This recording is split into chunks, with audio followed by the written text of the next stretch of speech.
Hello, this is Ian Austin of Friday Night Fright fame, and I am doing a particularly interesting episode today. This is a combined collection by VHS comments, recap, review, commentaries, whatever.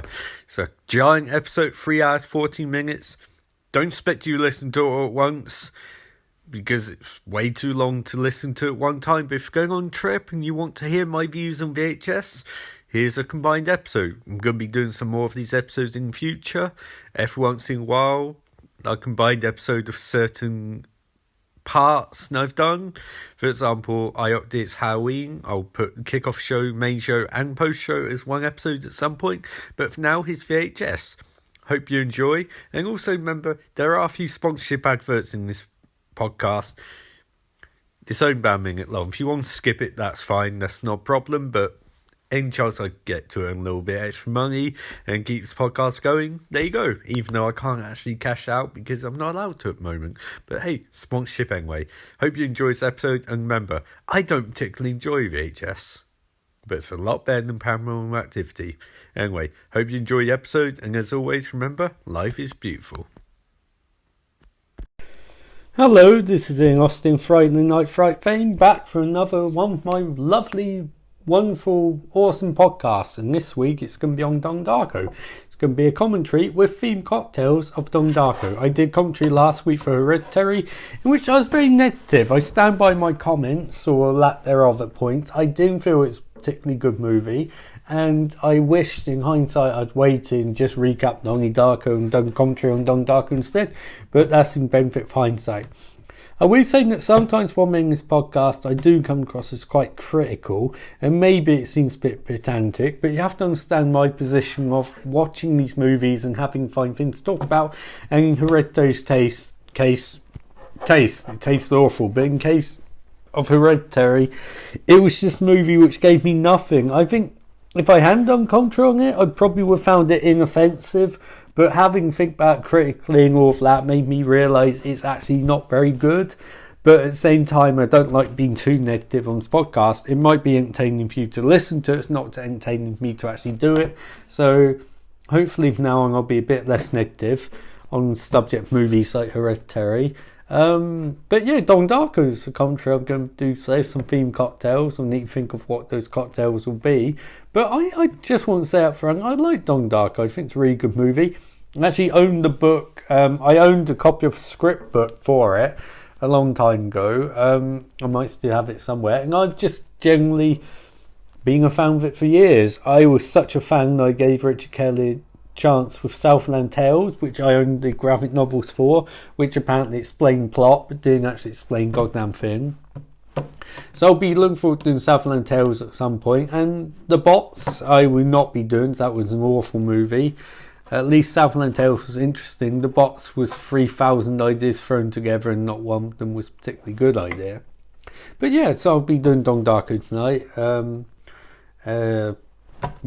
as a commentary, because it's one of my favourite movies and think I have some insights into it which you might know already but you might not know, so hopefully you'll enjoy it and hopefully it'll be a bit more entertaining and interesting than last week's. You'll notice again that Donnie Darko is something I already own. Mabel still hasn't given me anything new, but hopefully they'll change for next week. I am in tertiary contact with her. I sent her a few messages, but she hasn't really sent anything back, so hopefully I'll hear from her soon. But, for now, here's Donnie Darko, and hopefully it'll be a bit more positive than last week's podcast. So I will be back to start that after a short word from my sponsor. And here we go with the commentary for Donnie Darko, not with alcohol, despite what tagline suggests, because, it's 9 minutes past 2 on Sunday. And I can't start drinking at that point, maybe for part 2 of commentary. And this is the Arrow version, obviously it's starting with, as you can see, Thunder Intensifies. I should add Arrow Video. I got this at HMV as part of the Arrow Video collection. I owned it a couple of times on DVD. And the theatrical cut and director's cut, and it's also on Amazon Prime. But this is an Arrow version of it, which is quite cool. It's starting off with Thunderbird song. Obviously you got Richard Kelly's credit right there. This was his debut movie. Marketed as a horror movie weirdly, and didn't really make lots of money on the initial release. This opening shot is fascinating. It's I have the script book for this, and the script describes this scene in such beautiful detail.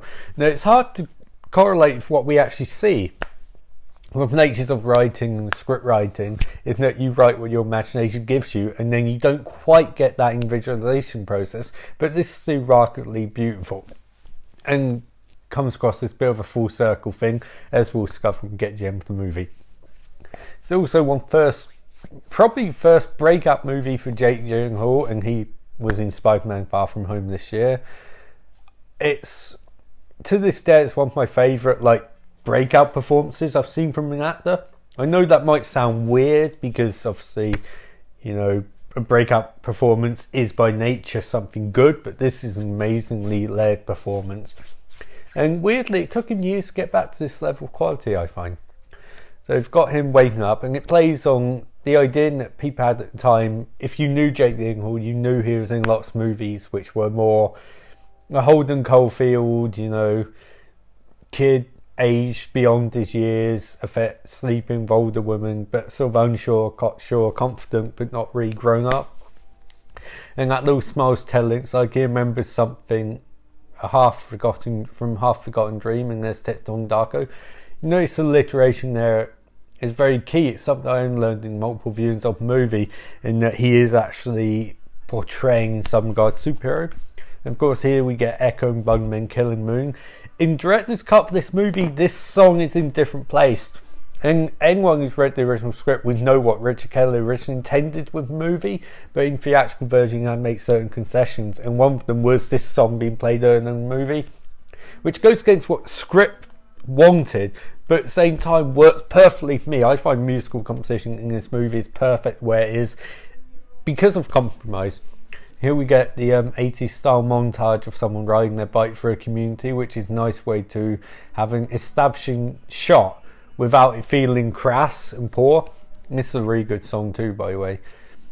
And also sums up how 80s this movie is. Like here we're going to get the scene with Maggie Gyllenhaal, Jake's sister, and her dad in a leaf blower, which is kind of a weird scene. It's a bit playful, but at the same time it's a bit odd. But I didn't grow up in America. I'm not a woman. I didn't have an American father who was leaf blowing towards my butt and my boobs. That's kind of weird. But hey, what am I complaining about? It never happened to me. So, and got a kid jumping on trampoline outside. It's just very American, except for that weird leaf blower bit. But it's quite cool. And of course, here we get this amazing actress, Mary McDonald.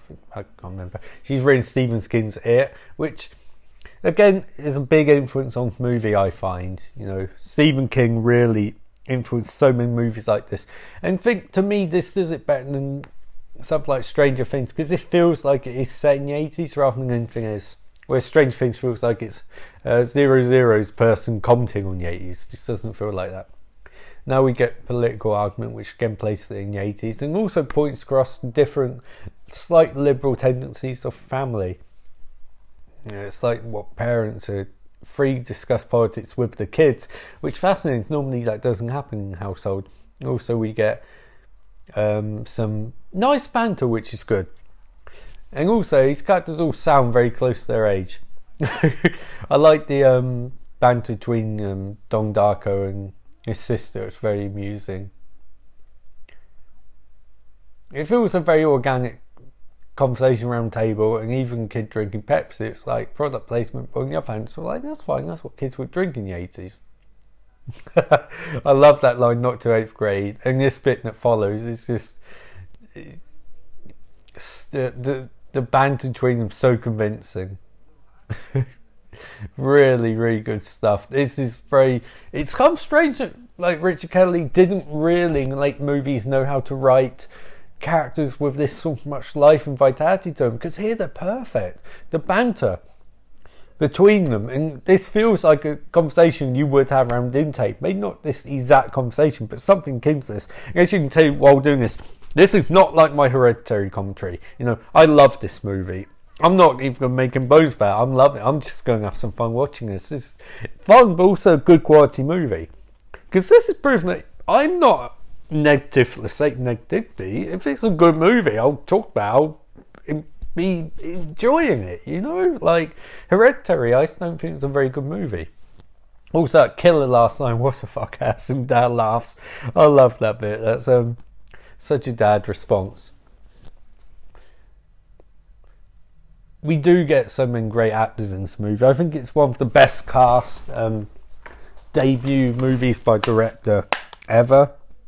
Yeah, it was Mary McDonnell. I mean, you'll know her from Battlestar Galactica and plenty of other stuff. Really, this and Battlestar Galactica is what I really know her from. And this is such an amazing performance. It's just so real, that's the thing. It's real, but it goes to what I wanted Hereditary to be more of. I felt like Hereditary's problem was the fact that the dialogue had no life to it. And let's touch on things which are somewhat realistic and somewhat connected to what Hereditary is trying to do, which was to break down the family and all that. But this feels more left. Like this scene, for example, with Mary McDonnell and what's his name? Oh, he's not Cliff Curtis. This is brilliant. You're bitching. My son called me a bitch. You're bitching, but not a bitch. That is amazing. That's a fantastic scene by any stretch. Because it shows that these parents are fully three-dimensional characters, and while what their kids say does affect them at the same time, they're like, no, we have banter, we have life, you know. And also establishing that Don is taking tablets to cure some sort of affliction. So I'm just going to stand up for a sec. I need to get another Dark Pepsi. Not sponsored by them, but I like Dark Pepsi. Helps me get through movies. And get father who wakes up at 3 a.m. and has to go downstairs. And love little touches like that. It's like you add with depth to Dad. He's got insomnia. He's worried too.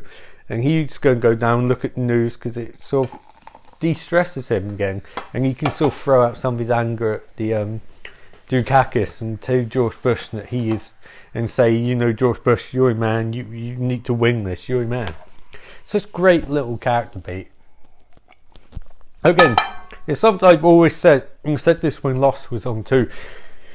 Regarding characters, even when they're off screen, you need to have some logic for what they're doing and how it informs their plot. And here's a big moment in the movie, October 2nd, 1985. Donnie Darko wakes up in sleepwalking, and this is obviously a fascinating moment. You can form lots and lots of theories of this, of why he does that, and maybe it's subconscious, or maybe it's just to get him to the point of where a movie will wind up. And this does it a lot better than Southland Tales, which also dealt with a sort of prophecy of sorts, but did in a really ham-fisted way. And the problem I think something like Southland Tales, and the reason I think this works, is because I think Donnie Darko is a product of compromise. And then all studios and that saw Donnie Darko and thought Rich K doesn't need us to compromise with him. But you do need someone to stamp down and say, don't do this. And there are lots of theories about this movie. One of the theories is, and I assume you have seen the movie already, is that this is all a way to get Donnie Darko. Actually, no, I'm not going to spoil it. I just want to enjoy the movie for what it is. I'm sure I'll go into some more spoilers on the end, but no one does this sort of Kubrick stare, modern day Kubrick stare, better than Jake Gyllenhaal. What an amazing actor this guy is. Here we get our first glimpse of Frank, the bunny. Lots of theories about him also. So he's deeming Donnie Darko. The countdown, 28 days, 6 hours, 42 minutes, 12 seconds until the way it ends. Or rather, yeah, exactly. It's like, it's a nice prophecy because it gives some timeline to when the movie will end. But again, this does it so much better than Southland Tales did it. And I think it's because this, with Jake Gyllenhaal and Donnie Darko, we get an entry point into this movie which we don't have in Southland Tales, Especially back then, Jake was so good at portraying vulnerability that you sort of, when you watched him, you felt captivated because you were like, this guy's got something slightly off kilter to him. And here we get Elizabeth dropped off, and she's very satisfied. She's had a cracking evening, which is of that coy little smile. So that tells you everything you need. No, you don't need loads of expositionary dialogue. And then rumbling crashing starts as everyone starts panic. she falls to the ground. She's petrified. Her dad's there. He goes to run to the living room, and it's such a great way of like putting everyone in a certain geographical place, so it affects them all differently, which is a nice little twist in Chandelier. And we'll find out exactly what happened later on, but a simple movie. And here we get the wake up scene of Donnie Darko, who's sleepwalking, who survived, which is quite telling. And here we get Patrick Swayze, and I have to give Patrick Swayze so much credit. There are lots of jokes about him when he was alive, but man, that guy's like Point Break, Donnie Darko, Ghost, Roadhouse, Dirty Dancing. You find me someone more iconic than Patrick fucking Swayze, and I'll say you some salt water or something. I don't know. He's a fucking amazing actor. So good. And also that great line there, I hate kids. You know, it's like such a telling line. Here we see Darko family, and police just let Don Darko go straight by. No, they don't. They stop him. But he says this is his house and storm past them. And yeah, that's not quite what I remember it being, but there you go. And his family is freaking out, and he's got Channel 6 News there. Notice this is a very independent movie because, you know, you don't get a lot of extras looking at house. In real life, you'd have fucking people around the block, nosy fuckers. He looks up at jet engines it's pulled down. That's one big mysteries of the movie, which will need to be resolved at some point. And there's the Darko family, and they're so happy he's okay.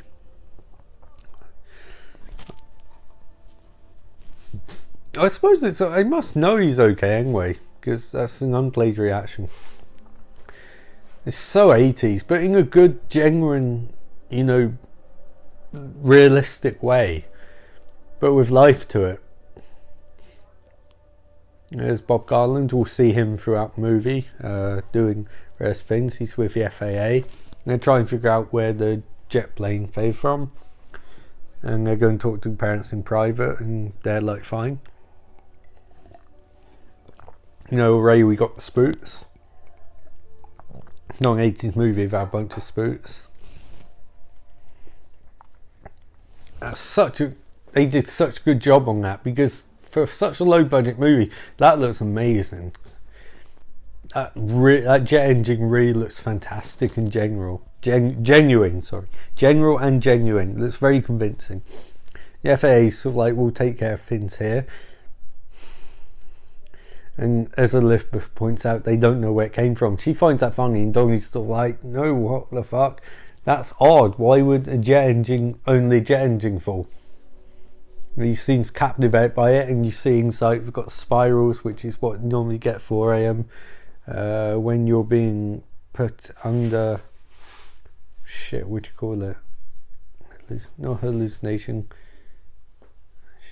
Shit, I can't remember what it's fucking called. So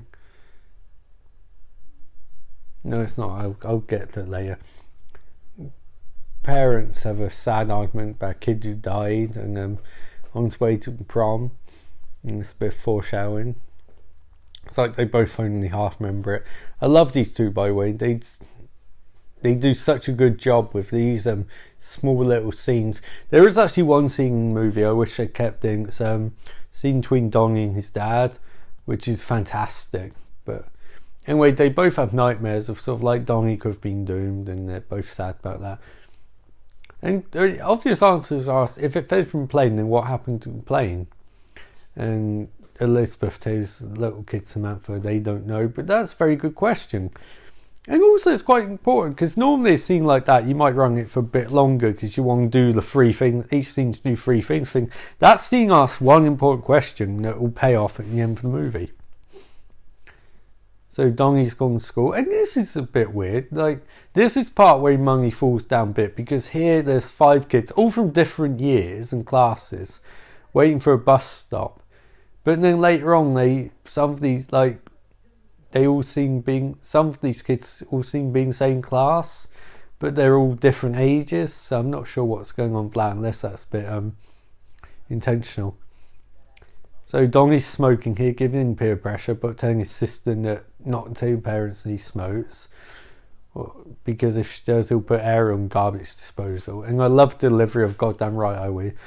I like use of "so gross." It's very 80s in term there. So meet Sharita, who I've never understood what her own movie is, except for it would be subject to some, 80s racism. Donnie tries to be a bit nice to her, but doesn't really add up too much. I mean, there are theories, but here's probably my favourite scene in the entire movie. Tears for Fears, amazing song, Head Over Heels, and this is one of my favourite montages ever.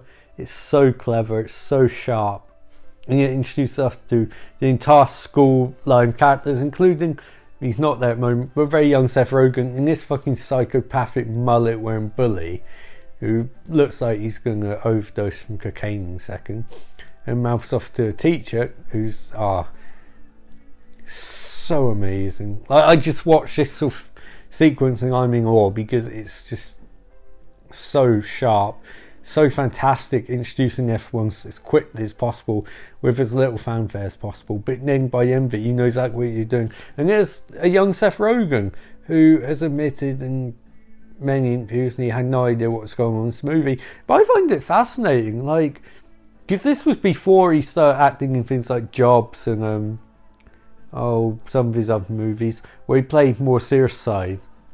Incidentally, I think Seth Rogen and Evan Goldberg, I think they're both a credit to the experiences they've had, because those two put out more content than anyone else in Hollywood, but they put such a lot of hard work into it.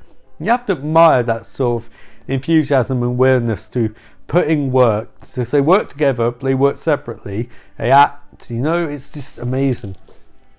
And Noah Weil and Drew Barrymore, and Noah Weil is it's fascinating thing about casting someone like him is he's got such an innate sense of goodness to him, but also professionalism. Now you see him, you completely buy him as a sort of slightly more serious teacher, and Drew Barrymore slightly more bohemian teacher.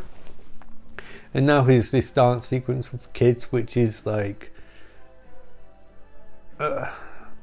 get why it's there, but I get the sense we're meant to feel that it's slightly off place and out of sync with the rest of the movie. But he does get some good performances from the kids. And this song is amazing. It's so good. And this montage really has flown by. And this cut through the door where you see kids in fast motion going to their seats, as time flies, it's perfection. So good.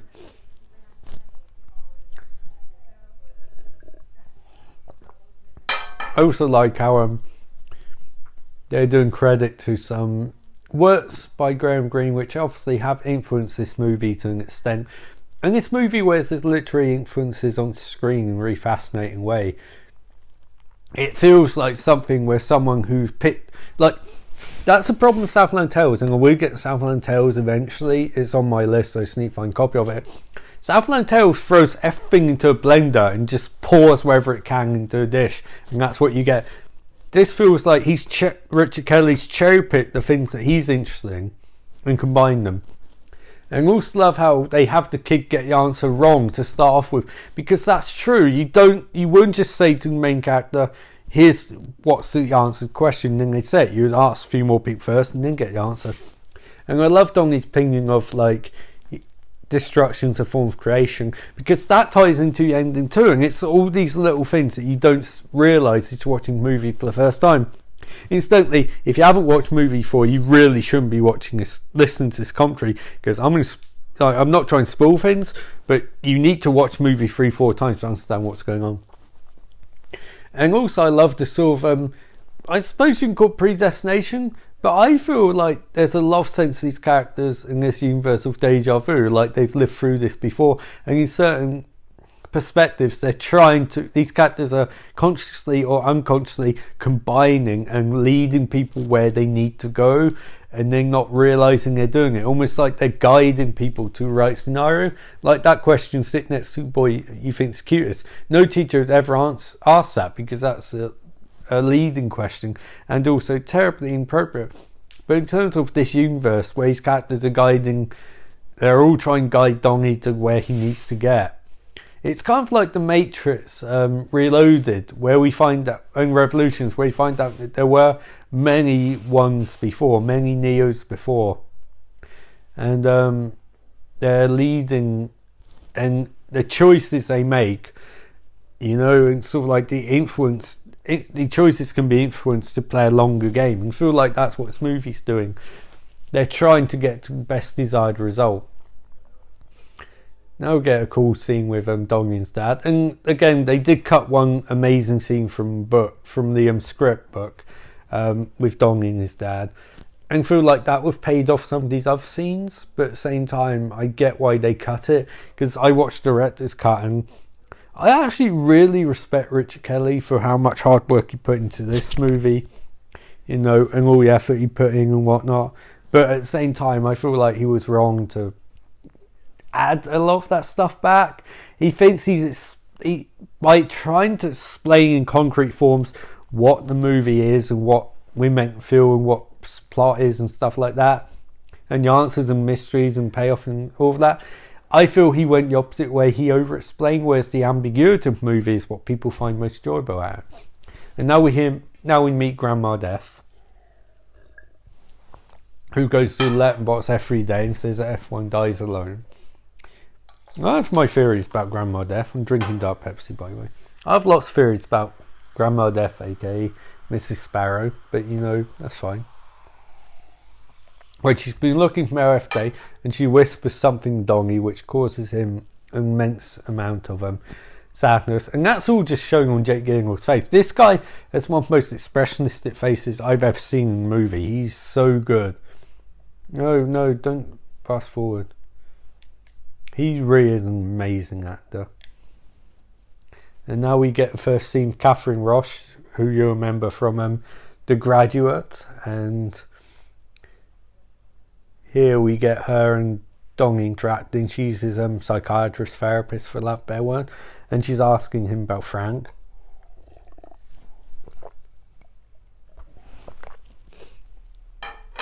And Donnie's opening up, and he looks very scared. And we find out that everything's going to end, and she's asked questions like, do you think it's going to end? And he's looking a bit confused, like, how do I answer that question? He doesn't think it'll end, but he doesn't know for sure. And he really does a great job being haunted here, but also lying to her about what's going on. And here, this is another one of my favourite scenes from the movie. This infomercial is amazing. It's so good, it's so clever, it's so sharp. And apparently it was shot on Patrick Swayze's ranch, but really it's a perfect performance by Swayze, because he's playing up this sort of cheesy douchebag, somewhat famous like guru of some kind, and it's celebrity, and you just, especially nowadays, Me Too movement and stuff like this is even more prevalent. But it's such a great performance, because imagine having played this role. On one hand you must think, I don't want people to think I'm actually like this. But on the other hand, you do it and you pull it off, you're going to get praised for years. And it did remind F1 he was an insanely good actor. I'm not afraid anymore. That's this great line too. And it's also a homage to all over America. People have come forward to hold hands, which is actually one of the things they mention in Us. Another great movie. You should check out my review of it. It's very good. And Donnie does not look convinced by this. And does you wonder, does Donnie suspect Jim of being what he is later revealed to be already, or does he have some dislike? Because his dislike for him always came across as very much like over the top. Incidentally, that was a leading to my favourite scene, but it wasn't my favourite scene. Oh, that's a really cool image. I don't remember that. It's definitely theatrical version, right? Yeah, brand new 4K restoration for the original camera negative, produced by Arrow Films, exclusively for release, supervised and improved by director Rick Kelly and Sigma Stephen Poster, with original 5.1 audio. Wow. Cool. Very cool. There's also a new feature-length documentary. There's not new commentaries, but I have listened to commentary with Jake Gyllenhaal. It's really good. Now we're October 6th, 1988. Oh, it's 1988, not 1985. And we get Last Unicorn by Samantha Darko. Incidentally, don't watch S. Darko. It's rubbish. Really bad. So school's flooded, and everyone's sort of like, yay, that's amazing. And Donnie's like, wait, what? I had a dream about school being flooded. And this guy playing Jant is fantastic. Again, it's another really good performance. The delivery is so great. Sorry. Shut the door, I don't. Oh, the hat's buried in the bulldog statue. That's really cool. And they did cut out one of my favourite lines of the one thing I did like about director's cut was when they asked him this bit, which they cut out of the movie, they made me do it, and then Jan says something witty, you know, who made him do it? I guess they did, and he gets fired. That's a great scene. Incidentally, you also get feces, which the kids say are baby mice based on what parents said, and Seth Rogen, not most natural performance in this movie, because like I said, I don't think he knew what was going on, but it's still a decent one. Him and the other bully are very intense. And this is obviously Gina Malone, who has gone on to different things. She was kind of drifted for a while. She made some good movies, some bad movies, but then she's in Neon Demon, and that is a fucking whopper of a movie. I'll absolutely be doing a review on that at some point. That Neon Demon's kind of like this movie in a lot of ways, because that movie broke me considerably. I watched it at 3 a.m. and like after I watched it, I was like, holy shit, this is beyond amazing. It's a really good movie. And find out that Gretchen's dad stabbed her mum a bunch of times in the chest, and they still can't find him. So she chose Gretchen Ross because they had changed their names. Donnie reveals he's in jail once because he accidentally burned down his house. And there's a lot of credence to the ideas. Donnie actually seeing anything, or is he crazy? And it does in better way than something like Hereditary, which I think failed down because it never crystallised what exactly we are meant to imagine was going on. It played it too coy. Whereas this one does a far better job because it points out Donnie Darko did something back in the day which was done for seemingly no reason, although as he says, creation is a form of destruction. Or destruction is a form of creation, rather. And it's fascinating because it lays the point of, is he telling truth or not? Is he actually crazy? And now get a really cool idea. Gretchen wants to create an invention benefit mankind, and Donnie's sort of like, no, you do soap, because soap, before and then no one's clean. There's no sanitation, which is quite cool. Which shows me you're also a very smart guy. Donnie's smart, and this is before we get his friends telling him he's smart. He picks up on shit, which is good. And I also love this, because this is so true. The way they interact in the scene, it's like, you just, sometimes, like, obviously, the goal when you meet someone you like is to get into physical stuff, but to be honest, that first experience where you have a really good conversation with someone, oh man, that's a fucking buzz and a half, Not like when I met Mabel. Jesus Christ. That woman, she's such a pain. I don't know how she expects her kid to go through college if she doesn't fucking, actually respond to my text, leave me my own devices. She better come up for the bees next week, that's all I'm saying. and now Gretchen's gonna go home. And I seriously, like, I remember watching this for the first time. I mean, when was it? Back in like 2002. But I fell in love with like both Gene Malone and Jake Gyllenhaal because their performances, they come across as such genuine people. Maybe it's not true in real life, I don't know, but in this movie they really do a good job. Hypnotized, that's the fucking word. Hypnotized.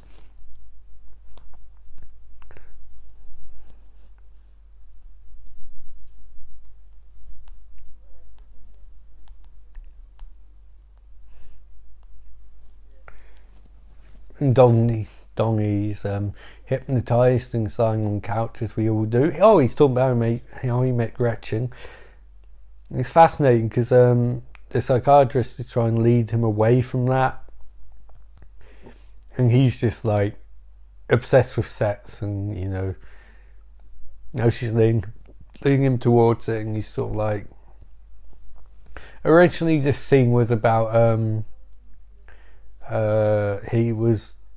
Donnie was alluding to who's the boss and Alyssa Milano, and now it changes slightly. It changes to Christine Rappegate because they needed to get permission from Alyssa Milano, and she wouldn't give it, but Christine Rappegate would.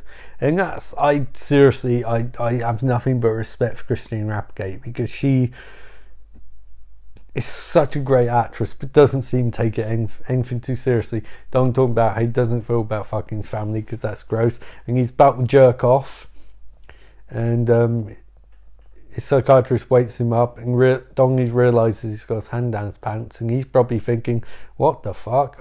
And she looks concerned too, and he's sort of like, oh shit, was she trying to fuck me? And here's the scene where the principal is trying to find out who did the hit up school, and Drew Barrymore's character, the teacher, keeps looking at Donnie Darko, which is quite fascinating. It's like she suspects him based on his answer of doing it, and cops are there too. And basically this is the equivalent of what you do sometimes in schools. Someone will find out something and you'd have to write down the words, the graffiti, and they would try and figure out whether you've done it or not. And notice Donnie's written it a slightly different way. They're not sure if he's actually responsible. They put a question mark, but they can't prove that he actually wrote that. Here's our first psychotic bully scene, where he's like, do you tell him I flooded school? And Don's sort of like, I didn't say shit. And Bully's like, I didn't ask you if you said shit, I asked you if you flooded school. And Donnie looks very confused. He points out that if the guy's innocent, then he has nothing to worry about, but the guy puts a knife to Donnie's neck. And this is really terrifying and gritty and real. I can see why they wanted to in some ways market this as a horror movie. I know it's not technically a horror movie, although there are horror aspects to it, but stuff like that is fucking chilling. The nature of the movie, And now they're shooting some bottles, which is quite cool and pays off later on. It's little bits like this where if character uses a gun at the end of the movie, you should establish that earlier in the movie they know how to use the gun. And now we get a conversation about Smurfs, which some people criticise as like a very Tarantino pop culture thing, but I think this was more pointing out Donnie's perspective in life. It's sort of like they live in a very narrow community. And Donnie is not only in his scenes displaying his intelligence, but he's also displaying an understanding of what meaning of life is to him from his perspective. And also they schools his two friends. Like Donnie sees shit they don't see.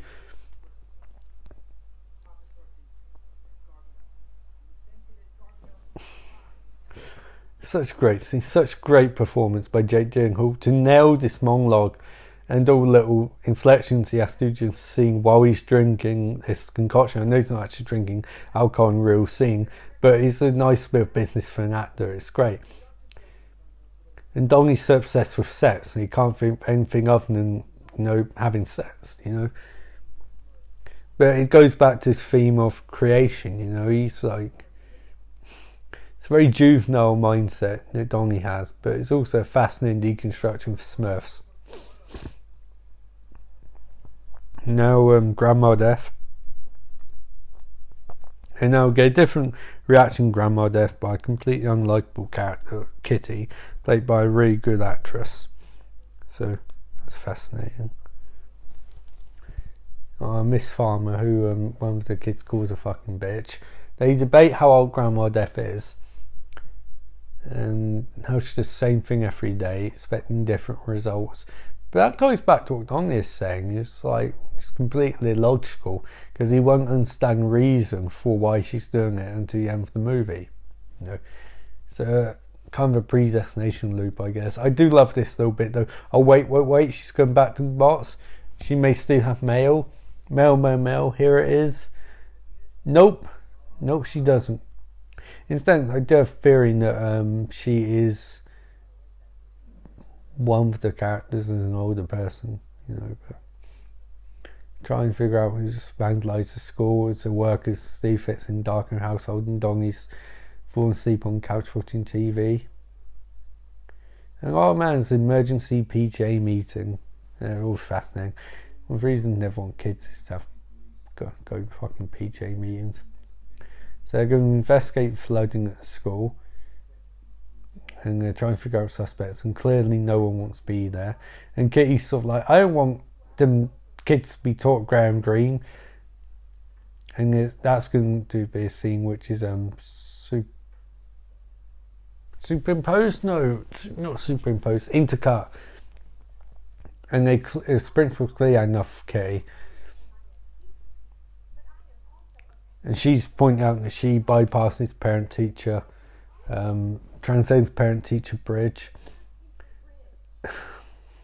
And Donnie's taking his tablets, but the interesting thing here is they don't work. And if you watch the director's cut, you'll realise that these are like they're placebo tablets. They're not real. Pointing out why he sees this crazy shit.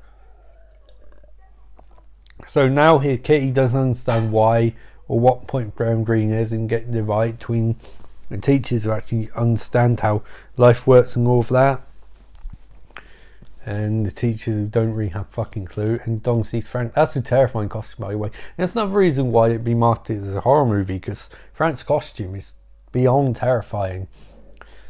It's such an awesome, and this effect is fantastic. But it's really sold by J.J. Hall's reactions, I think. And this does tie in how Donnie's thought this shit up. And even Don's dad's like, yeah, I can see how they do that. And also it's quite interesting, Donnie burnt down his parents' house when they're younger, and then burst the water main at school, so he got fire and water. Kitty's demanding that the book be removed, and Don's dark mother is sort of like, we don't burn books, and it's not pornography. It's I love that exchange. It's like, it's ironic. Go back grad school. It's like, do you understand what irony is, Kitty? Like, it's not telling you to do this, it's pointing out, you know. And then parents ask who Kitty, if she knows who Graham Greene is, and she says, I think we've all seen Bonanza, which is an amazingly hilarious line of dialogue. And I love the little bits these actors have added, like someone patting Kitty on the back, and it's such a great twist. And now we get our first bit about time travel, which very interesting. Time travel is a fascinating concept. It really is. 39 minutes into this movie, wow, what a movie. Yeah, it's such a good movie. I'll get to the 53 minute mark, and then I'll pause this. We'll do halftime handball, and then we'll come back to it. Now get some more of Jim Cummings' email. Fucking email. It's fucking video demonstration procedure training instruction video. Infomercial, that's what it's called. Seth Rogen is trying to ignore. And here's why. I love this scene. The fear and love divide. It's such an awesome scene.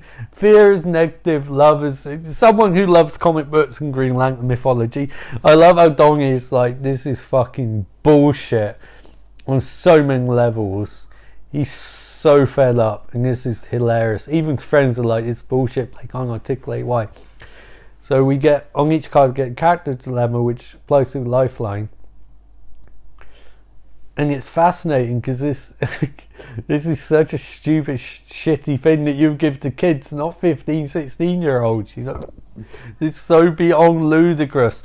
Like, placing X on lifeline between fear and love. Like, there are more emotions than fear and love. Fear and love, you know. There's like hundreds, you know, like it's not just those two extremes. Like, Janita's in important math test today. She's known about tests for several weeks, but it's not studied. In order to keep from failing her class, Juanita decides that she'll cheat on math tests. That's right, okay, that's not love, but also at the same time, it's not really fear. You know, it's like, it's kind of like the idea of right or wrong, you know. And Donnie's there. I love this bit. Ling Ling finds a wallet on ground filled with money. She takes the wallet to the dressing site, but keeps the money. That's fucking hilariously bullshit. Donnie's starting to freak out at this point. He's like, no, this is bullshit. It doesn't work. He says that he knows what to do, but he doesn't get this. You can't lump things into categories, which you can't. She's pointing out Lifeline's like that way. But it also points out a neat thing for later on, that Donnie's like, the idea that time's in straight, most people have the idea that time's in straight line, so you have past, present, future. With Donnie's mindset is, no, it's all there at the same time, but you know, you can mix match it and shit. And it's such a great argument and payoff for his line from earlier on. He is such a good actor. She's telling him he'll get a 0 if he doesn't complete the assignment. And instantly, this is another one of my favourite bits of the movie. I'm so glad they cut him actually saying what he says to her, and they cut to the principal office by talking about how intimidating Donnie's test scores are, and it's that build up to the punchline. It's such a great bit of writing, acting, directing and editing to have her deliver a line. And then reveal she's there. The fact Donnie asked her for being lifeline, it's those card into Uranus, and it's that laughing and coughs, and it's perfection. Where did this Richard Kelly go, man? What happened to this guy? This guy was amazing. This guy should have been like fucking. This guy should have been guy they gave keys DC Cinematic Universe to. You know, like fucking. He should have given if Richard Kelly directed this in like 2014, they would fucking thrown Marvel movies at him. They'd been like, fuck it, man, you can fucking have this shit. Like I fucking honestly, my two greatest what ifs in life in terms of movies are, one, why Kevin Smith didn't do Green Hornet. No, might not have worked. Should have tried anyway. You should always try. If you fail, fuck it. You know, failure is part of life. Don't try, you don't get. And the other one is that, Richard Kelly. I would have loved to have seen him make Doctor Strange. I think that would have been amazing. But there you go. Well, get our first concrete bit about spark and motion there too. So it's also a really good form. I don't. Like, it's kind of crazy because at the time you could think, was like fucking Maggie Gyllenhaal cast just because she is Jake's sister in real life? Like, was there a bit of nepotism there? But now that she's had the career she's had, you're like, holy shit, like fucking these. I mean, like the only closest comparisons I can make are probably Joan and John Cusack and Julia and Eric Roberts in terms of brother and sister actors who are that amazing. But these two are on a whole fucking another level. These like perfect, like brilliant actors in their own regard. But when they're teamed up, like, I don't know if they made another movie after this, but they're perfect in this.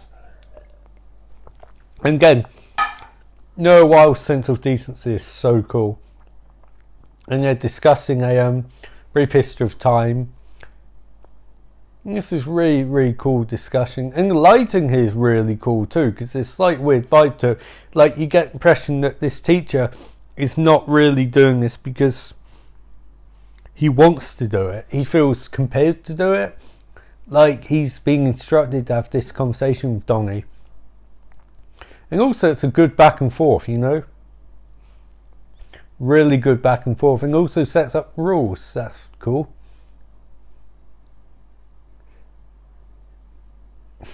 And also love this way, where Donnie's talking about how Back to the Future is so futuristic. And teacher just nods and smiles because he's sort of like, put Back to the Future set in the past. Back to the Future 2 hasn't even come out yet. So you have wonder, is that actually an error that Richard Kelly made? Or is he trying to point out that Donnie might have seen Back to the Future 2 and gone for the visions he's had from Frank? So...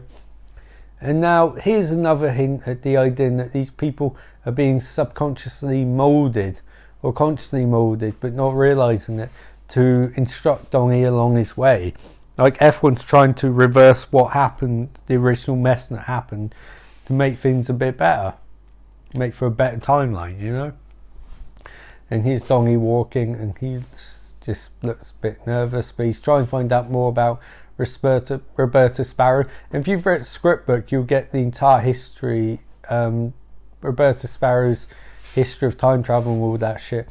And there's a fascinating backstory there, which they don't dwell too much upon, which I like, because if you over-explain this shit, like the philosophy of time travel, if you over-explain it, it doesn't work. You need to keep it vague. Like Dad and Mum are starting to remember about Roberta Sparrow, and they're both amazed that Grandma Death wrote a book, but as they point out, that's a very cruel nickname. And I just love these family scenes. I love Dad's little reactions, and this family is just the warmth they share amongst each other is so cool. It's so genuine. I love these little bits about, oh, we used to go up there and try to steal shit from her. It's such an awesome dynamic this family has. It's so cool. Like, just the way they interact, you completely buy these characters as family. And think actually other things out, like this scene where they're jumping on trampoline. This could be an outtake, you know, but it's so cool. They just are genuine. I'm so in awe of this movie. I don't know what happened to Richard Kelly. I really don't. I mean, Southland Tales is a mess. The box was just it's like Richard Kelly tried to go back to what made Donnie Darko work, but he did it by adapting Philip K. Dick's short story, which had none of those things in it. And you can adapt a short story, make it yours and make it different, but you have to stick to what the story was about, and Bots wasn't. It just got so far up its own arse and it got ridiculous. And then they wouldn't let Richard Kelly make any more movies after that, which is a shame because he had such promise. And I was and am a fan. Even if I don't like the movies, I would take someone like Richard Kelly any day over Zack Snyder, because Richard Kelly gives a shit. He clearly loves making movies. The problem is that he needs to compromise with people, and also needs to go back to making what Donnie Darko worked, you know? The sort of thing that Donnie Darko did well. That's what Richard Kelly needs to go back to. But sadly I think it's over at this point, which is a shame. I mean, just the amount of what ifs, like. But it's also sad, like, he should have given them enough chance after the bots. He should have had, or did he get enough chance after bots? I don't know. But man, Southland Tales. And here's the sadness: we get Donnie Darko's fear of dying alone. And this is a really painful scene. He doesn't want to be alone, so we get a sense of loneliness from him. And that's something a lot of kids that age would feel, you know, like they don't want to be alone. They can't be alone. Then when you get older, you start feeling like you can be. It's not the worst thing. and here's someone trying to extol virtues of Jim Cummings onto Donnie's mum, and she's clearly not buying it. And I can't believe single. Well, you will later on. And now parents are watching the Super Bowl, which is quite a cool scene. Although this scene, like a lot of scenes in the movie, is over-explained in director's cut. But I do like the fact that fathers and kids are bonding. It's a very cool scene. Also drinking beer, which is quite interesting.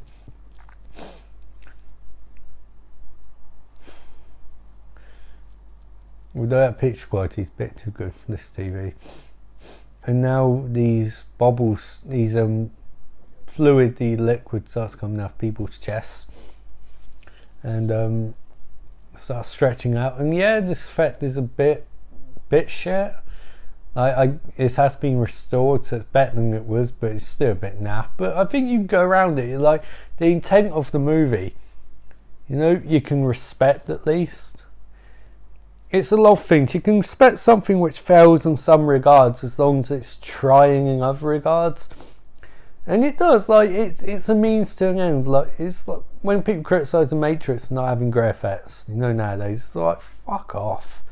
It works in terms of story. If it's not great effect, it doesn't matter. It's like, people raising special effects above stories irritates me, because I'll take a great script and great director and great acting and subpar special effects over brilliant special effects and piece of shit end every week. Fucking Transformers is great effects, but they're all shit, And this might be naff, but fuck it, it's a means to an end. Like, it's just means to an end. And also it's always has small budget, so like, the special effects are just there so Donnie finds a gun. That's it. That's the entire reason they're there. Everything else is fucking immaterial. That was the way Richard Kelly perceived he would get to Donnie Darko finding a gun, rather than have Donnie searching the house for a gun. Now kids queuing up to score again. Steve smoking, they all look miserable. And they see an airplane fly ahead and they're like, oh shit, is that the airplane which lost its engine? But it's also to remind us that the airplane's going to come back and play at the end of the movie, and Donnie starts having, I guess, half memories. And that's a good point to wrap up for now. 53 minutes in, so I will be back after halftime handball, and we will pick up the rest of the movie. So if you pause the movie at this point, and after halftime handball, play movie again.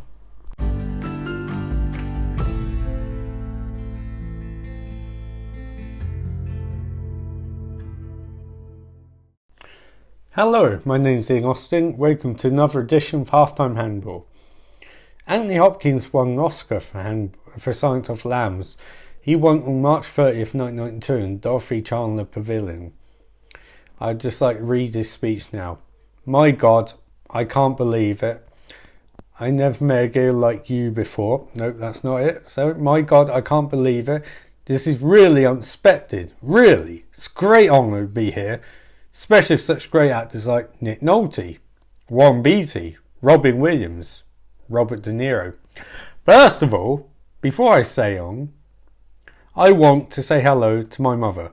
She's in Wales watching this on television with Eve and Jean and Jill and Tony. I can't keep making fun of this. This is a really nice speech. I can't do it, surely. I forget Mabel's not here to tell me not to do it. God damn it. Well, that's ruined. Can't make fun of this guy's lovely Oscar speech. This is Anthony Hopkins. He's doing a really nice speech and about to talk about his father, who's passed away before this. I can't do this. Just cut away, damn it. Cut away from me, okay? Cut away. I can't do this. I'm sorry, I can't do it.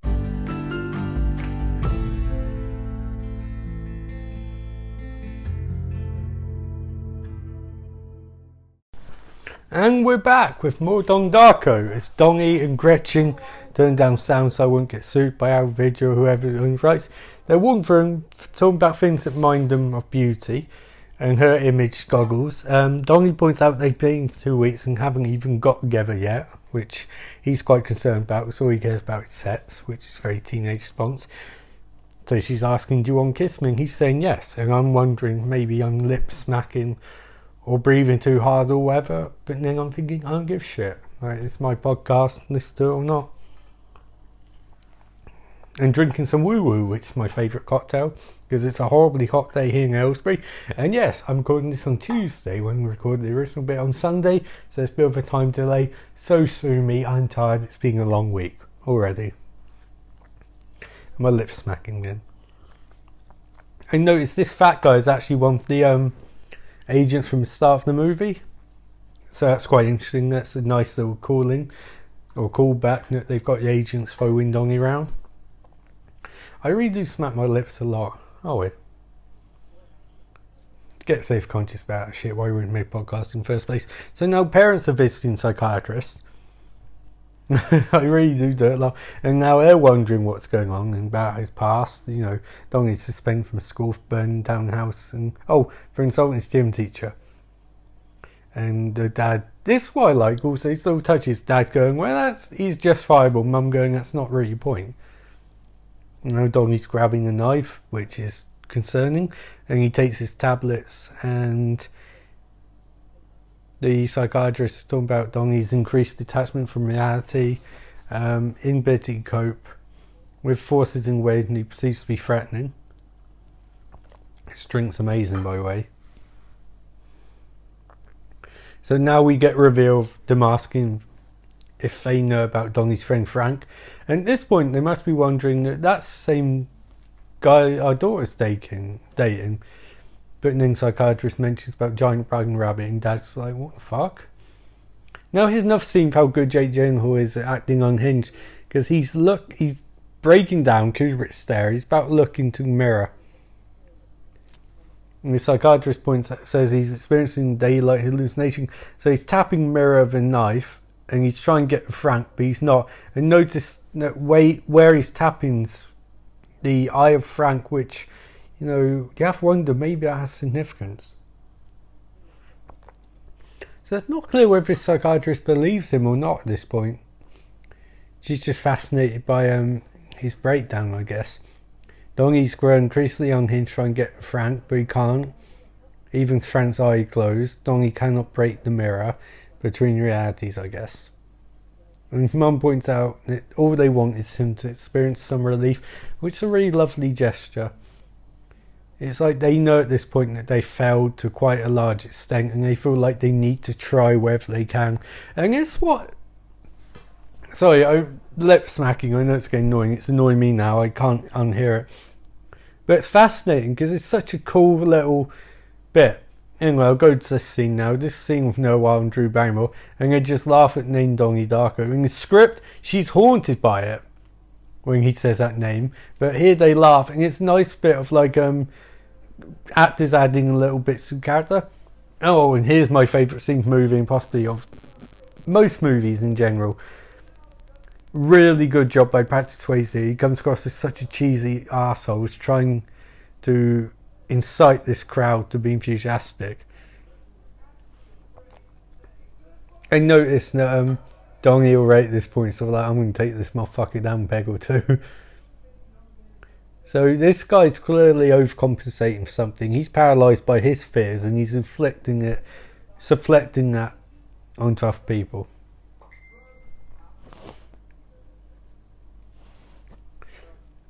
And now Donnie is bored already, but this is such a cool bit because there's more Seth Rogen than confused.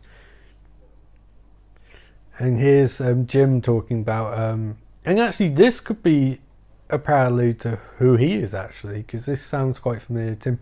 But when it says the name Frank, that really gets to Donnie. It's sort of like, holy shit, I'm looking through Bell. I love these little inserts of kids talking about their problems, by the way, because it's such a cool little bit. You know, it's such a fascinating little exercise. And also this little kid who talks about how he learned to fight, he's one from the infomercial video, which is either a case of reusing extras or actually a really clever way of pointing out how full of shit Jim really is. Like, although they're on the other side of each other, bullying Seth, so that's a continuity error. And here's Donnie Darko, Jake Gyllenhaal's best moment in a great movie, where he starts asking questions everyone wants to ask about this guy. Such cool things. Everyone's sort of like, Donnie's badass. He's such a good actor.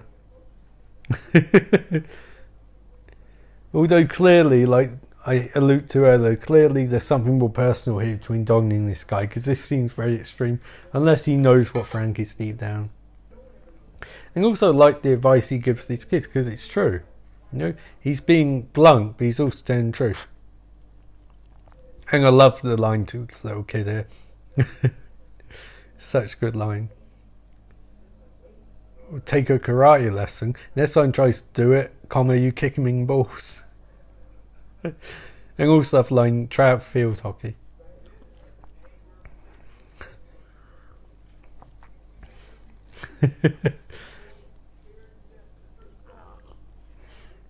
And also he's kind of like, Donnie is scared to death of truth. And he is troubled and very confused. And Donnie deflates here by admitting to it a sec. You're right, actually. I am pretty troubled and pretty confused. And I'm afraid, really afraid. Which is true, he is very afraid. But I think you're fucking right. That is amazing, people. That is such an awesome line. And that justifies me doing this movie. It really does. I am such a fan of this movie. And while whistling and cheering is very apt there, because that was amazing. And he seems to have broken Jim a fair bit. And now he's taken Gretchen to a place he took his friends before. And it's really cool because this symbolises Donnie's changing a fair bit. Also like use of word chud. And Gretchen cuts through all bravado and just asks Donnie, is he okay? Which symbolises that they are very, very in tune, very connected, which is lovely. It's very genuine sort of dynamic between two of them. And I'd say not career best performances from two of them, but career defining performances, because this is just a level beyond. It really is. It's just so cool. It's such a genuine movie. It's fascinating, like how they managed to do that. And I know it's not particularly loved by like the mainstream, but I mean this is sort of movie I wish we'd get more of, to be honest. It really is. It's so good, and this woo-woo is so good, Podcast might not have any fucking money, but by God, I found some woo-woo. It's in date, right? Oh no, probably not. There's another scene of Noah Wild teaching Donnie Darko about time travel. Remember the alliteration of Donnie Darko, by the way. He's clearly framed as a superhero. So Donnie is pushing Dr. Monroe too far. He's trying to explain how time travel works, portals, wormholes, that sort of thing. And Donnie's really pushing him as far as he can. This guy's like, I'm really on thin ground, and talking about an act of God. And this dude at this point is sort of like, no, we can't have this conversation, which I think is quite a teacherly response, because a nice conversation about education, so happy to, but at this point Donnie is really pushing things into a mode of religion. And also like someone's challenging Donnie on this point, not just buying what he talks about. They're like, no, it wouldn't be true. And also he rightly points out it's not destiny if you know what's going to happen and can choose not to do it. So it's another great scene. The movie's so many great scenes between actors. It's just, it really just makes me sad, because you get a lot of American independent movies, but you don't get a lot like this, which are so utterly genre hopping. They just throw between so many genres. Which is the reason why it's probably marketed so badly in the first place. And Donnie's still count down to the end. I don't know how many days he's got left. He's not marking X, but I kind of like that. You know, he's walking past sprinklers of birds on place. This is another great shot. You know, it conveys a lot without being needy or, you know, silly or anything. But also points out Donnie is right, because why would he find Jim's wallet if it wasn't fate, you know? It's like he is channeling within God's channel. And he laughs because he realises that he's actually outside Jim's house. Oh shit. Oh, Frank encouraging him. So here's another example of Donnie and his psychiatrist, and he's showing book to her. At this point, clearly she's starting to think there might be something more to it than that, or she's humouring him, but I don't really get the sense he's humouring him particularly. He talks about how the spears are like liquid, but he doesn't reveal what he found. That's fascinating. I don't know, I like the aesthetic of these scenes. In lots of movies, the psychiatry scenes are very dull and very matter of fact, but that one's quite interesting, and in general they are. So they talk about infant memory generators, and this actually ties back to what happens at the end of the movie, where you have to wonder, is this giving Donnie a chance to have a longer life than he would otherwise have? No, I'm giving up these spoiler-free shit moment. We know where this goes. Also love how this ties in Gretchen's character too, because she doesn't remember her early years, but probably wishes she did, because they're probably the happiest years of her life. And ever since she started to grow up, she's had a horrible time. And these bullies are just so brilliantly written. Dr. Mondoff is just, again, such a great character. Pointing out what if parents put creepy shit in the glasses. That line is so badly delivered. There's something endearing about it. I think it's something endearing about the fact that Seth Rogen played against type before he even got in type. These kids, bullies are arseholes. So, and I love the get out. Such a great angry line. And I like Donnie comforting her and her kissing, because it's such a genuine reaction. She's like, I want to see some beauty. Oh wow, they're really going at it. Jesus Christ. I think I should pacify Donnie for a few hours at least, you know. So that's a really good scene. And also like the fact they cut line, I need to see something beautiful. And of course, one of the greatest dub beers of all time, Evil Dead and the whatever it's called, the Martin Scorsese Jesus Christ one. Who knows that name? Gretchen's Fast Asleep as it's expect. And the young one's in Sigmar. I think that's a bit bullshit. That probably has to do with the extra money and also what happens next, because you can't do what happens next in a Sigmar for people unless they're all asleep.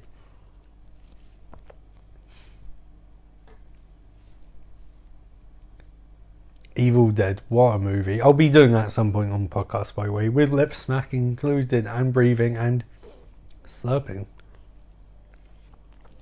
No, it's not my fault I'm going to have anyone edit this fucking podcast. Oh, why don't you do it? Well, I can't be bothered. There you go. In France, in Sigmar, what an arsehole. Do you pay for a ticket? You butthead, you fucking Hershey's Kiss fucking motherfucker. Now, why do you wear that stupid bunny suit? And here's a iconic line back. Why are you wearing that stupid man suit? Oh shit. Oh, he's got you there, Donnie. He's fucking had you, mate. And now Frank's like, look at the screen, look at the movie. And Donnie's like, what, is something going to happen? It's like, look at the fucking movie. And then Donnie asks if he can take the mask off. And this is a scene which plays much better when you've watched the movie and know what's actually going on. And this kid playing Frank, the performance isn't really etching the script so much, but he adds so much to the actual movie. And I love how he's acting from a completely different standpoint to the actual Donnie. And oh man, his main character arc in this movie is heartbreaking, because when you've watched the movie and rewatch it, it's such a tragic path. I love the line, "It's named my father." And his father before him, and it's a little smile that does it. It's those little touches that make this movie so much better than the average dross you get that comes out. There's little moments, you don't add so much depth to characters and universe. Donnie's laughing because he's slowly realising what's happening. And now a portal is going to open up on the screen. And it's, oh shit, it's leading a path to the Cunningham house. Oh. Also about the movie I'm watching, Evil Dead, it's kind of awesome because it plays into, can you trust Frank? Should you trust Frank? Very interesting concepts there. Seriously, another great reaction by Jake Gyllenhaal. And it's so, and that transition's really cool. Showing this is where you gotta go. So I love how they're leading Donnie on this quest, but they're not really telling him why he's doing things. He's got to operate on some level of blind trust. And there goes the hood. Fucking superhero time, years before fucking... Actually no, M. Night Shyamalan did Unbreakable before this, but no, this is a much better personally, it's one of my favourite superhero movies. And Donnie walks out, another great shot. Notice he's not going through portal, he's just left cinema. Evil Dead, Last Temptation of Christ, really good, sort of concepts there. And talent show at school, which conveniently allows Donnie to slip in unnoticed and burn the house down. And there's the Sharita thing, where I'm guessing that we're meant to see her as a sort of angelic figure, which is interesting, really, because her role in the movie is most ambiguous, and I like the fact that we're not sugarcoated what role she actually plays in the story. You have to do some thinking about it, but it's just such an interesting thing, that sense of ambiguity, where the more you watch it, the more you get from it. And also these creepy kid dancers, and Kitty saying failure's not an option, and telling Bethany to swallow her vomit. Oh, one asshole. Fuck you, Kitty. Shove the test up your ass. And keep Jim away from those kids, Jesus Christ. It's definitely a woo-woo. And like that, Rich Kelly doesn't really explain certain parts of this movie at all. The arseholes don't get off stage, they suck, because that's really good. She is good, it's like anyone has that much, fortitude to go up on stage and do that shit. It's amazing. And not easy going up on stage, It really isn't. And there's dickhead saying that's really something. What an arsehole. Not Patrick Swayze, but this character, what douchebag. And of course he would consider a bunch of kids dancing on stage in sparkly outfits a pleasure. What a dickhead. And of course they are Sparkle Motion. This is so 80s it hurts, but it's in an interesting way. And at some point I will do S. Darko, because I love watching terrible movies, and I really do want to watch a terrible movie about Don's sister growing up, which I'll say isn't the actual sequel, but hey, all I'll say about that is, if Richard Kelly didn't want to make a sequel, that's fine, I understand that, but he should have fucking known that they would make a sequel of this shit, and he should have been involved somehow to try and mitigate it. That's the only fucking power play he had left, like the sequel, and he didn't take it. Now everyone claps to Sparkle Motion, and even the teacher's dancing, Drew Barrymore's dancing to it. And this is so 80s it hurts. I don't really think talking about munging witnesses is good when you're dealing fucking Jim Cummings, aka Patrick Swayze here. And Donnie's gone to his house very easily. And Jim doesn't seem to be bothered, and he lost his wallet, which is strange in retrospect. He's going... And also this plays into... He destroyed his school using water earlier, and now he's using fire and water. You know, it's fire and water was spark and motion plays. Fire and water would make sparks. And he's going to burn the house to the fucking ground. Donnie's got experience of burning houses, obviously. And spark and motion might win talent show. Donnie framed in fire. The last temptation of Christ, if you will. So, and yay, sparkle motion. Sparkle, sparkle. Sparkle motion. Chuckle, chuckle. Chuckle vision. And Comic Con's this weekend, and we're going to get WandaVision. So, hey, no, don't burn Pedophile's house. That's against the law. It's not like that was an awful performance by Spark Motion, but it's kind of like movie hyping something which wasn't actually that special. Although it's fine, it was the 80s. I'm sure they were pacified by shit like that. Who the fuck's this woman? A dope expression. Charita sat outside with the dog statue with the axe in its head. Nope, the axe is gone. She looks sad. No. Well, I guess she's paying Donnie's soul. And Donnie's walked back into the cinema and no one's any wiser. He did that really fucking quickly. And also, he left Gretchen in cinema on her own. I like it when movies do that. It's like, that's a horrible thing to do. You know? Anything could have happened to her in cinema. It didn't. He didn't fucking know that. So she's asleep for the whole movie. And they trade that look, and he gives her, oh, sweet little kiss. Oh, man. Oh, they're in love. And firemen are like, man. And police are like, man. Look, we found a pedophile room. We found a sex dungeon. And Elizabeth is looking at it next day, and she says, oh, no. They say firefighters found a key porn dungeon. It's like, what the fuck? Cunningham? Not Patrick Swayze. Not Jim Cunningham. And Elizabeth is like, hey, he's a fucking pedophile. Donnie, look, this pedophile. Donnie sits down and sort of like, whoa, shit. I just burned his fucking house down, but like, I didn't, know he's a pedophile. So they all denying that he's a pedophile. And Donnie's like, yeah. Jim Cunningham obviously blames conspiracy. So it's October 24th, 1988. And they're going to fire Drew Barrymore because her methods are inappropriate, which is bullshit. Like, everyone needs a good teacher like this. I had a couple of teachers, like Miss Albert, who taught us cinema studies and film studies at college. Amazing teacher. Like, shit, I'm doing this because, I was so inspired in her class. This is very apt because even nowadays, this is true. Teachers do lose kids to apathy, to prescribed nonsense. You need to go above the grain. It's like Miss Halbert's class. We watched loads of We watched loads of weird shit in that class. It's amazing, arty shit and borderline inappropriate shit. But fueled a lot of fascination and fascinate minds with movies, which is good because now I can watch a wide range of movies and I can joke about some shit I watched. Like fucking, it's amazing. And I love how she's playing this role, but I wonder how much of her real life is impacting on it.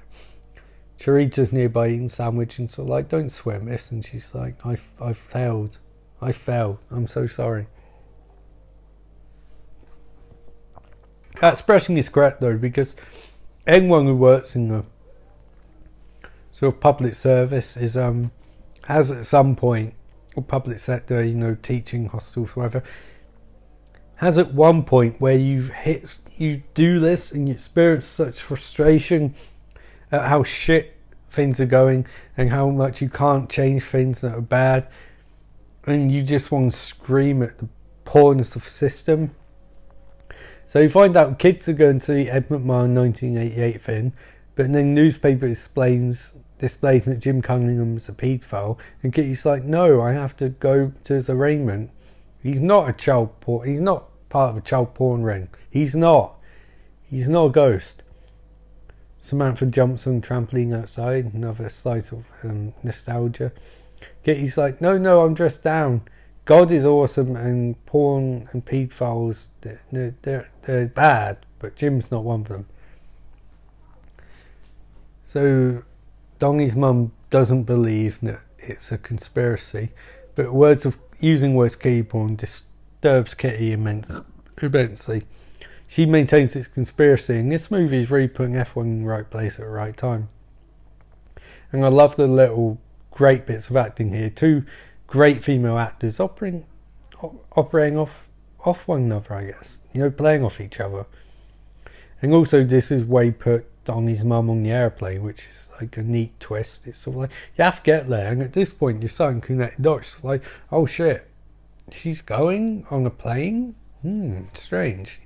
Is that connected? I did make that connection first time I watched the movie, because I don't think you normally do. You're watching a movie, you're getting a sense of what's happening. You're more focused on what's happening rather than why it's happening or how it's happening. And especially watching this again, you really get a sense that there's a lot of machinations here. And I love the guilt trips plays here. Your daughter, it's been dreams Samantha's and all of us so long. It's clearly Kitty's dream, but she guilt trips this woman into playing ball by saying, I made some. And also I love that line, Richard Kelly does too. Sometimes I doubt your commitment, spark emotion. And Mother's like, what the fuck do you say to that? Now see a picture of Frank on wall with and Donnie's clearly quite a good comic book artist. That's actually drawn by Richard Kelly. And I love Mother's response, because she is going to try and make amends to Donnie, because they don't realise this, but that's the last time she'll ever see him. And the warmth in her face at this scene, she's like, loves her son so much, but she just wants him to be okay, and doesn't mind how he's okay, as long as he's okay. And the affection she puts here at this scene, like, this is a quality actress right here. And this is also such motherly comment coming right up. It's like, how does it feel to have Wacko for a son? And she's so sad, but at the same time she's so proud. And she's, oh man, this feels wonderful. That's fucking amazing. She is an amazing actress. Seriously. So sad. Oh man, that's not in the script where she rubs his cheek. That's perfect. Like, I'm serious. That's fucking... Of some of the shit I've seen recently. So, Donnie Darko has written a letter to Roberta Sparrow. And he'll give it to her later on. That's Chekhov's letter. And he's looking sad. He's starting to realise what's going to happen as the airplane flies by. October 26th, 1988. We see Celador written on board. We'll find out the significance of that in a second. Although Richard K gets the thing wrong, so Donnie's talking to his teacher and says that everything's going to be just fine. So he asks what Celador is, and she says that a famous linguist once said that of all phrases in the English language, of all the endless combinations of words in all of history, Celador is most beautiful. And that's an allusion to J.R.R. Tolkien, although he never actually said that. But it's the thing, movies, teachers and writers don't have to be correct. The point of the scene is still there. Now, words can be beautiful and also haunting at the same time. That's all the scene really is meant to convey. And here's Donnie sees Sharita, and at this point Donnie's going on his farewell tour of sorts. And love how he looks at her with not pity, but just like a sense of love. Like, you're going to be okay. Once it's all done, you're going to be fantastic. I love that. He's trying to be so nice to her, but she can't accept it. She's like, no, don't say that. Don't say everything's going to be better. It's not. And then she's written down Donnie Darko, which she's clearly in love with him, or having some sort of dreams about him, which is my theory, and that she's dreamt a lot of this. So he wears the headphones back, and Richard Kelly is saying there's some significance to these headphones, but I've never worked out what it is. Other than Donnie shutting up weird, maybe, but I've never worked out what significance of them are. And here's one of the final therapy sessions, I think. Don talked about how he wants hungry hippos, and how do you feel being denied those hungry hippos? It's such a great line. It's really, really good. So at this point, Donnie's starting realising that it's coming to an end. And he reveals under hypnosis, and he flooded his school, and he burned down that pervert's house. and he's so he thinks the end of the world is him being caught. But as he points out, he obeys Frank because Frank saved this. I think that's something which interests him, because did he really? So he wants to know what this is all about, but he doesn't. And that's another interesting thing. Donnie's trying to figure out what master plan is, but he's looking at it the wrong way. You know, so apparently Don reveals he has power to be a time machine. It doesn't reveal how that's possible, you know, or how time travel is possible, because he's really broken up. So he thinks this is the end. He's really broken up. This is the point of no return with Donnie, I think. He's really having an emotional breakdown. And you wrote at this point, he's just a scared kid. And despite the fact that he's approaching 18, he's really scared. You know, he's really breaking up. You know, and there's this point where you realise that he doesn't think he's strong enough to do what he wants to do. He grabs the teddy bear and he's showing real fear, and he thinks this is the last part for him. Actually, no, he knows. Actually, that's the point I never got. He points out Frankie's going to kill someone, but he doesn't say who. But in actuality, I think he knows what's going to happen at this point. He knows everything. He's seen how this is going to end, and he doesn't think he's strong enough to do it. So now he has this moment where his psychiatrist is like, oh, sky were to suddenly open up, there would be no law, there would be no rule, there would only be you and your memories, which is true, but we'll get to that a little later. And it's this point where this feels like in some ways a loose allusion to It's a Wonderful Life, but in flip side, this shows Donnie what life would have been like if he'd lived, and in actuality it's like he made everyone's lives better and then went back and saved them all. This is like giving Donnie almost a chance to come to terms with what's going to happen in the movie, which is a great little moment, and his moment of realisation for the psychiatrist, where he's let out his fears and frustrations, and I think to a large extent does feel better, so that's nice. Doesn't really seem to know where he is, but that's fine. And we've got one day left, October 29th, 1988. And oh man, it's like at this point Donnie knows. I guess you rewatching it at this point, he knows exactly what's going to happen in the rest of the movie. Sorry.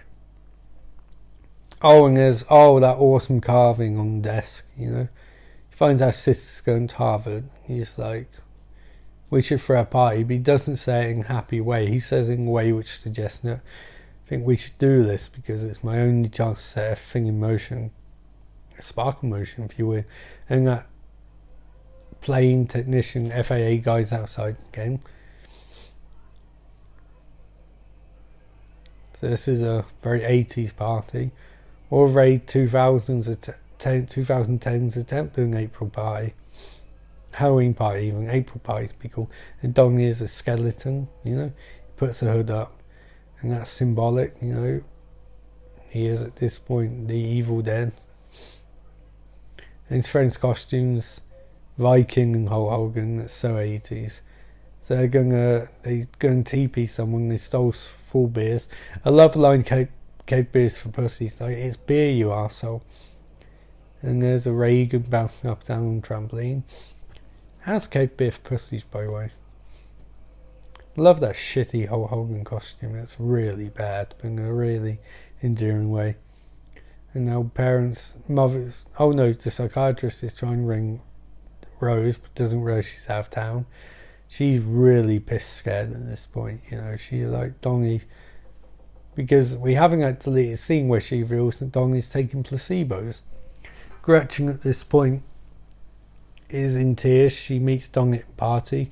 Something bad has happened. She hasn't dressed up, and she's really concerned because her mum's missing, and she thinks it's her dad, but you know, we don't know, maybe, or her stepdad, I can't remember. Anyway, Love Will Tear Us Apart, playing by Joy Division, great song. And they're going to go upstairs and think everyone got where this is going. They're going to bear and they're going to far up. They're going to make sets. They are, people, they are. as Elizabeth is downstairs when we're going like, yeah, that's good. My brother's gonna get some ass, maybe some pussy, maybe some breast. She's gonna get some dick. You know, it's gonna be interesting. It's gonna be pie. So she is really broken up, and she's called the cops and said she should leave and go to a safe place. And if Donnie knows what's going to happen after this point, this scene's even sadder, you know. And it does make you wonder, with how the movie ends, does this still happen? I know I'm spoiling a fair bit, but I assume at this point that you've seen fucking movie already. If you haven't, stop this commentary and go and see a movie. And here we go. It's like I thought you said earlier. I guess some people are just born with tragedy in their blood. He kisses her, and they're going for it. Holy shit! And then find out Elizabeth knows Frank. Oh shit! That's so cool. And Donnie and Gretchen are really going for it. He's pulling off. She pulls off his top, and he's going for hers. Oh no! Not on the bed. Not on parents' bed. Where we find out that Samantha is amazing at the tournament, and then Samantha's like, "Mum, plane's going to leave. We need to go home." And they're like, "We'll be back at 8:30." And she hopes everything's all right, and it's so sad because she won't see Donnie again. Tragic. Anyway, kids come down. Gretchen and Donnie Ralph come downstairs, and they've just made Whoopi, you know, and they got those post-coital smiles on their faces. And they're both like, yeah, we make fuck. And Donnie's like, yeah. But they doesn't seem quite so happy about it. You know, which is strange.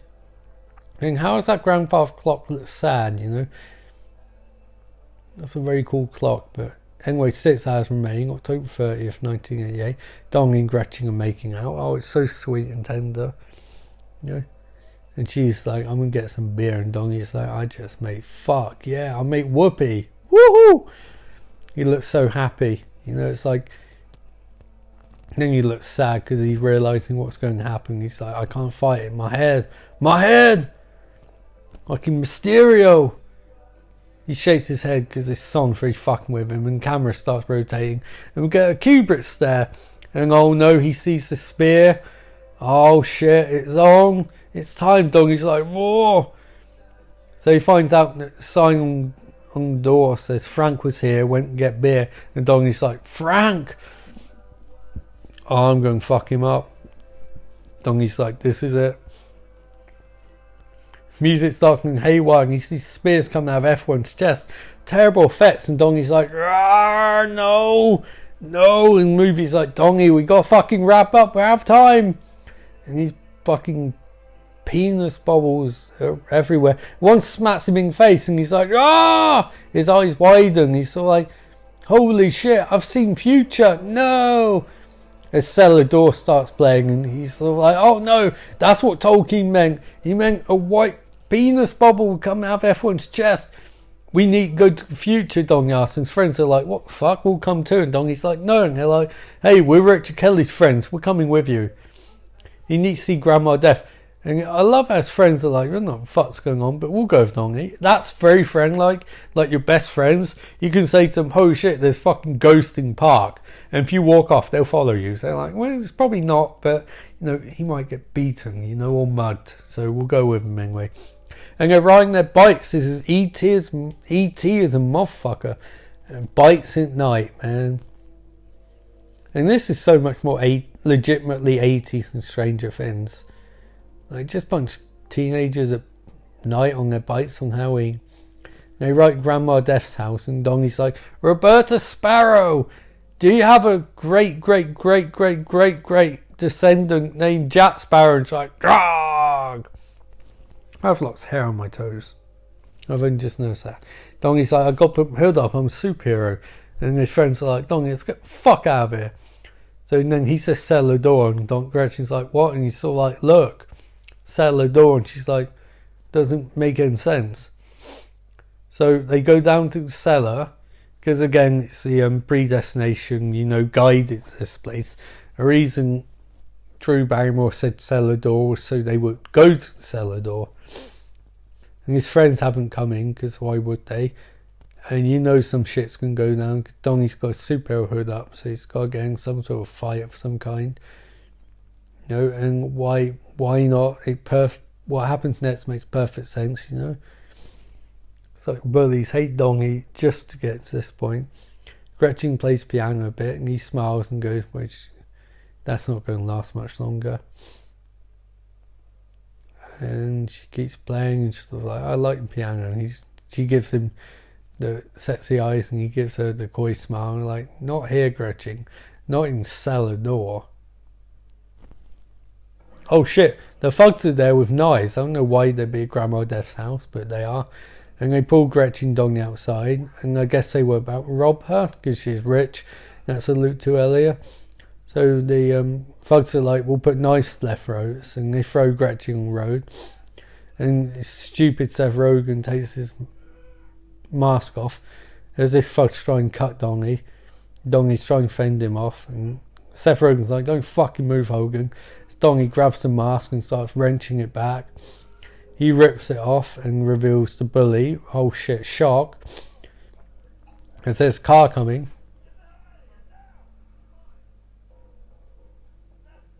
And the geography here doesn't really make sense. Why is the car driving down this particular part? And then you have to think it's still predestined. So Donnie says that the cops are coming. No, Seth Rogen says the cops are coming. Gretchen's still in the middle of the road. And the fuck's like, Donnie points out to Deus Ex Machina, and folks are like, fuck yes, fuck this movie tropes. He points out our saviour's here. But Grandma Death's in Mill Road, and they swerve to avoid her. And they hit Gretchen. Oh shit, they run her fuck over. And the car comes to a stop. And the thug is like, oh shit, what did I do? I swear at one point in the thing he said, you're dead, Donnie Darko. In the script he says, you're dead, Donnie Darko, and then runs off. The movie doesn't. Oh shit, it's Pennywise. Pennywise is like, you won't come down my drain, little. That's not very good, Pennywise. Donnie knew by Gretchen who's dead. This Pennywise is like, oh shit. I didn't realise how weird they'd be dressed up like Pennywise at Halloween. Like, that's a weird fucking thing to dress up as. And Franz makes his first appearance, you know. The human in bun suit before he's tormented through reacting. It's a really great moment when you realise this, because it's not really shown in the script per se. But in the movie, the actor plays this perfectly, because you get the impression, oh shit, now is the point where shit starts to make some semblance of sense. And this actor's great, by the way. You know, he doesn't get a huge amount of lines or scenes, but he does a really good job of them. So Pennywise is like, oh shit. And now Frank turns on them, and this must be when he's forced to suffer through reality. Donnie shoots him in the face. Remember the scene with the Smurfs? The important bit of foreshadowing was not a Smurf conversation, although it was the fact that Donnie is a master shot with a gun. Pennywise runs off to his parents, everything's okay, which I don't think that's what you want to happen. You know, maybe this guy turns in Pennywise. You know, maybe trauma of this turns him in Pennywise. Frank's bleeding from the eye. Remember, that's the eye he showed Donnie earlier. The mask is just lying around. Grandma Death is like, oh Donnie, hi, I didn't see you, as Donnie drops a gun. And now we're getting to the weird shit part of the movie. Like, before wasn't weird shit, but that was. I guess she gets a letter, by the way. Donnie carries Gretchen somewhere, goes home, finds Elizabeth passed out on the chair, and he gives her a sweet little kiss on the forehead, you know. And she, you know, last thing she'll remember of Donnie, even though she won't remember it because she's asleep. Donnie grabs the keys, and I think he's still got Gretchen in the car, and it's very early, his parents haven't gone home yet. He grabs the car, and I guess he's going to meet his fate, although he grabs his gut and he's feeling very worried about it. He looks up at the sky, sees it starting to unravel, and realises that everything is going to come to an end unless he does what he has to do. And in fact, you could say that maybe what he has to do is destroy this reality and go back to the old one, which is a nice idea and probably quite apt. But he's not going to do it alone. He says everyone dies alone, but he's not going to. He's going to die with Gretchen. of sorts. And also, he's going to turn his car into a fucking time machine. Fuck you, DeLorean Rob Zemeckis. Fuck it. He's got a fucking, whatever the fuck his car's called. It's a single chrono telephone line as the sky turns black. Donnie's got to go back to where the movie started. Cop cars are rushing past, you know. They're going to investigate something, I'm not sure what. Probably Donnie murdering fucking Pennywise, murdering Frank. Car travels along, very similar to the start of Evil Dead. Donnie's turned his car into a time machine. He's on mountain where the thing started, and he's sat there ready to accept his fate. He's going home, as he puts it, and I think at this point we start unravelling some of the mysteries of this movie, in which case this whole movie seems to be Donnie coming to terms with his death. You know? Now, whether this actually happened or Donnie hallucinated this, that's up for debate.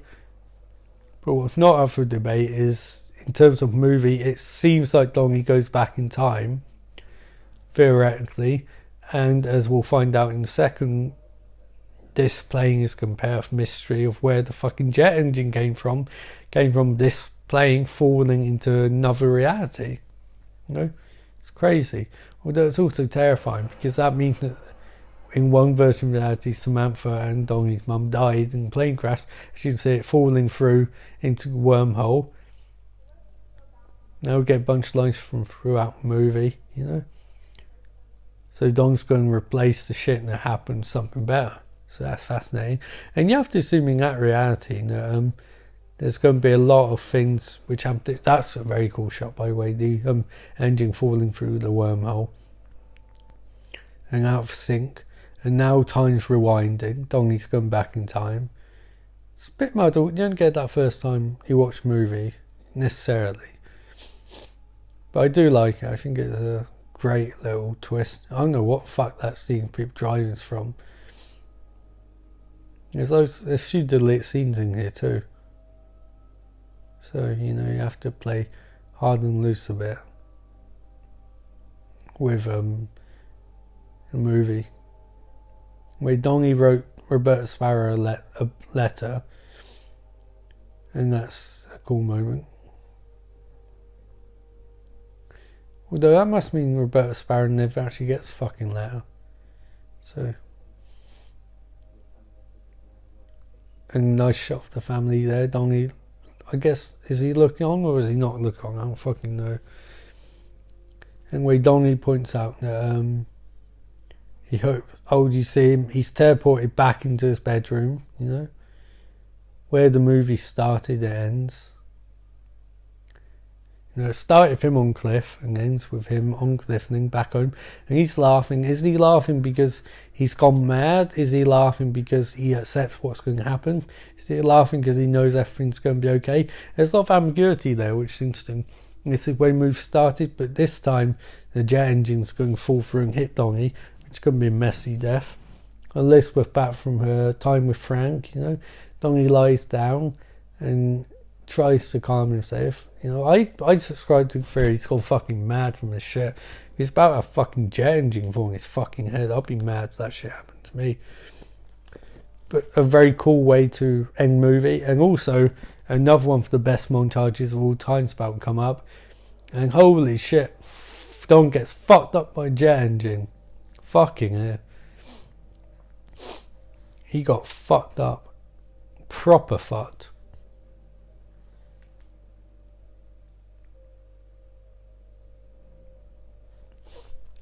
Proper fucked. Poor guy. But hey, you know, he dies, he lived, getting banned. Ha! It's a free one for you nerds. Fucking free one. Mabel, call me. Anyway, now we're back to October 2nd, 1988, and one of my favourite scenes in any movie ever. The great montage to Mad Weird by someone named Jules, I think Gary Jules, and Mike Andrews' Mad Weird. It's an amazing sequence where you start seeing all characters again throughout the movie. and find out that Montoff and Drew Barrymore were a couple. Fascinating. He looks haunted as if he vaguely remembers Donnie. I think a lot of people in this sequence do remember Donnie, although in a weird lucid dream. Jim suddenly realises how she's fucked his life up, and it's definitely his pedophile. And that's really good acting by Patrick Swayze there, by the way, because you don't sympathise particularly, but it's still tragic to watch. And Frank, oh no, Kitty is sort of like, what have I done with my life? I've ruined these poor kids, my god bollocks. Well, she realises how much she's put them through. In fact, she finds it pedophile. Charita smiles because she realises everything is going to be okay, which is quite fascinating. It's such a beautiful song. Frank is there. This wasn't in script, by the way. There's lots of weird imagery on walls, but he's drawn loads of pictures of the Frank Pun costume, and he realised what he did to Gretchen, what he did to Donnie, and it's really fucked him up. Again, great acting by someone who wasn't in a large chunk of the movie, but really contributes something when he was on the screen. He reaches up to his eye, and also it's a great little moment because it shows you that no matter how much you get in a movie or whatever, you can do an amazing job in it. And this really is a great song. Such a good song. And now here we get a part where emotionally breaks me every time, because all those montage scenes are very resonant, but gone back to the beginning, and now we flipped it because you see the reactions. Fucking hell, like Maggie Gyllenhaal sort of completely broken there. Like holy shit, like she could always act, but fucking hell, man. And parents and daughter. Gee, seriously, like this is proper fucking acting. And they don't have the music playing, I'm guessing. They're just acting, like taking what's happening here. And it creates such a great family bond. And mother smoking a cigarette. I love that because it shows that Donnie got his rebellious streak from her. And she just doesn't know how to express the emotion. She doesn't know how to deal with it. It's just amazing. Amazing work. Really is. I don't like to say career best, but fucking it comes close.